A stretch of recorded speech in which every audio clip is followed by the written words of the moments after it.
俄罗斯的调查记者米拉辛娜拜二的时准备要去车臣共和国采访的时，全互抓去。伊互抓前，甲拄着咧，搁互拍甲规身躯全拢是伤，而且手指头啊搁互凹断。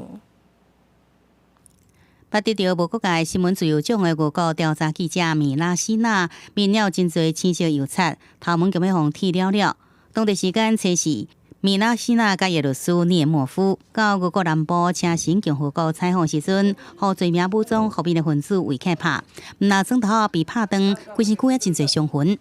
Человек, они выкинули таксиста из машины и нас вниз головой. Мне попытались завязать руки за спиной.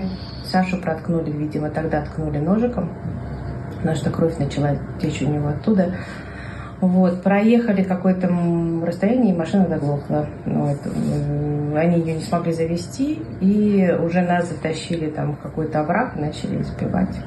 综合外国媒体报道，米拉西娜甲鲁斯当时早入器材，将要去车臣的首都格罗兹尼的审判现场。被告是批评车臣共和国领导人卡德罗夫的3名流亡者，甲因的老母穆萨耶娃。最终米拉西娜无法参加这场判决，而穆萨耶娃是被判刑5年半。55岁乌克兰籍的高迪亚前总统萨卡西维利被指控在2018年执政期间犯下滥用权力甲掩蔽证据这罪行，正面临上悬6年的徒刑，也过一直否认这指控，因为这是政治迫害。萨卡西维利几礼拜绝食，当地时间初三已经由时讯出席听审会，这摆出现人三甲皮包骨。乌克兰总统泽伦斯基为伊讲话，下令驱掉高迪亚自乌克兰大使，同时指责莫斯科想要甲萨卡西维利抬死。公视新闻新竹配编译。